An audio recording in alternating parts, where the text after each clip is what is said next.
Good evening दोस्तों।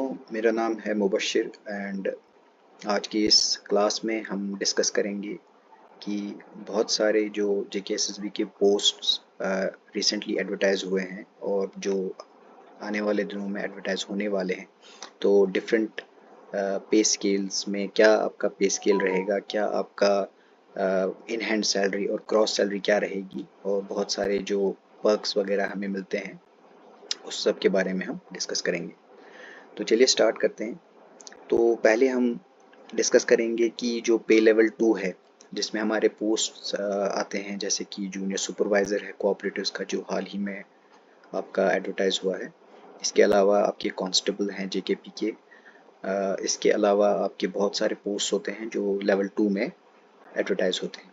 तो जैसा कि आप देख सकते हैं, जो ये पे लेवल 2 है इट स्टार्ट्स फ्रॉम 19,900 टू 63,200। तो ये आपका पे बैंड रहता है। तो इसमें स्टार्टिंग सैलरी जो है, बेसिक सैलरी, वो रहती है आपकी 19,900। तो फिर ये इंक्रीज होते होते जो आपकी इंक्रीमेंट लगती है हर साल, तो ये हम आगे डिस्कस करेंगे कि इंक्रीमेंट कैसे लगती है। तो इस पे बैंड का जो फाइनल पे है, बेसिक पे है, वो 63,200 बनता है। तो इसमें बेसिक पे आपका स्टार्ट होता है ₹19,900 से। मान लीजिए कि आप पे लेवल 2 पे के किसी पोस्ट पे सिलेक्ट हो जाते हैं, तो आपकी जो स्टार्टिंग में बेसिक पे रहेगी वो स्टार्ट होगी 19,900 से। इस पे आपका जो डीएनएस अलाउंस है वो कैलकुलेट होता है। जो डीएनएस अलाउंस है वो जो गवर्नमेंट है वो टाइम टू टाइम रिवाइज करती है। यूजुअली ईयर में ये 2 बार होता है, जनवरी और जुलाई में। तो करंटली जो हमारा डीएनएस अलाउंस चल रहा है अभी, इट इज़ एट अराउंड 58%। तो इस बेसिक पे पे आपका ये 58% जो है 19,900 जो कि आपका बेसिक पे है, इस पे 58% आपका डीएनएस अलाउंस ऐड हो जाएगा।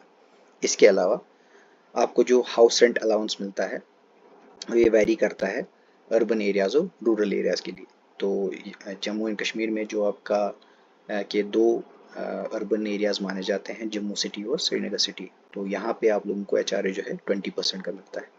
इसके अलावा अगर आपकी पोस्टिंग बाकी डिस्ट्रिक्ट्स में होती है तो वहाँ पे आपका जो एचआरए है that will be only around 10%। इसके अलावा बाकी पर्क्स भी मिलते हैं, जैसे कि ट्रैवल अलाउंस है या मेडिकल अलाउंस, वो सब चीज़ें मिलती हैं। तो कुल मिला के ये सब ऐड करने के बाद, तो यहाँ पे मैंने ये जो ग्रॉस सैलरी बनाई हुई है it is calculated on the basis of HRA 20%। तो जो रूरल एरियाज़ में लगेगा वो 10% के हिसाब से आप कैलकुलेट करोगे। तो रफली ग्रॉस सैलरी जो रहेगी ऐसे पोस्ट के लिए फॉर अर्बन एरियाज, अगर श्रीनगर या जम्मू में पोस्टिंग होती है, तो इट इज़ अराउंड ₹38,500। तो नेट पे जो आप जानते हैं कि बहुत सारे डिडक्शंस होते हैं जिनमें आपका डिडक्शन रहता है पहले एनपीएस का। तो ये डिडक्शंस होने के बाद आपका जो नेट पे रहेगा इट विल बी अराउंड 34,600।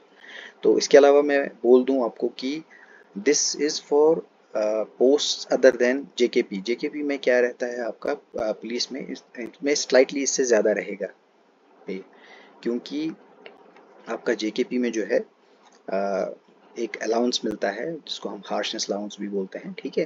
तो आपका जो पे है वो थोड़ा इससे ज़्यादा रहेगा। इसके अलावा आपका लेवल 4 पे जो पोस्ट हैं, ठीक है, लेवल 4 का जो पे बैंड है वो बनता है 25,500 से 81,100 तक।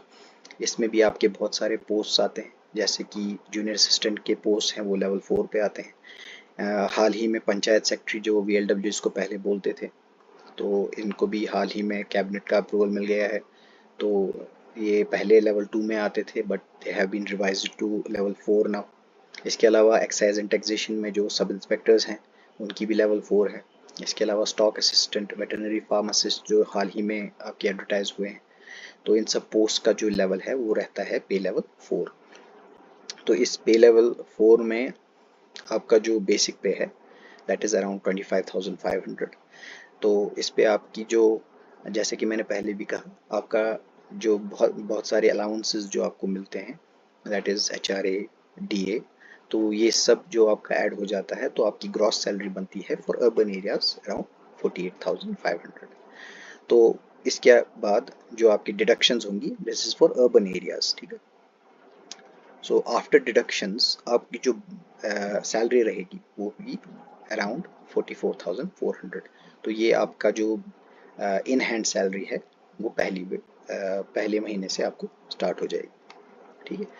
तो इसके अलावा जो रूरल एरियाज़ में आपका चूंकि 10% का HRA कट जाता है, तो उस वजह से आपकी जो बेसिक पे ग्रॉस पे रहेगी, ग्रॉस पे जो आपका रहेगा रूरल एरियाज़ के लिए वो बनेगा लेवल 4 के लिए 42,000 के अराउंड, ठीक है। और इसमें जो डिडक्शंस आपकी होंगी, NPS वगैरह जो कटेगा, तो उसके बाद आपका जो नेट सैलरी रहेगी दैट विल बी अराउंड 38,556। तो आगे बढ़ते हैं। इसके बाद है आपका लेवल 6, जिसमें आपका आता है ASTO, junior engineers, inspector finance etcetera. ये मैंने इसलिए डाले हैं क्योंकि ASTO के पोस्ट जो हैं वो रिसेंटली एडवर्टाइज हुए हैं, दे कम अंडर लेवल 6। तो जैसा कि आप देख सकते हैं कि इनका जो बेसिक पे बैंड है it is from 35,400 to rupees 1,12,400। तो इसमें आपका बेसिक पे रुपीज़ 35,400 रहेगा। इसके अलावा आपको जो बाकी पर्क्स जैसे कि बाकी सब पोस्ट में मिलते हैं वो भी इन पोस्ट में मिलेंगी। तो कुल मिला के जो आपका ग्रॉस पे बनेगा for urban areas it will be around 66,100। तो इसके बाद जो आपकी जो डिडक्शंस वगैरह होंगी that will come out to be 59,518। And similarly for rural areas the net in hand salary will be around 53,500। तो ये हो गया आपके कुछ लेवल्स जिन पे हमने बात की अभी सैलरीज की।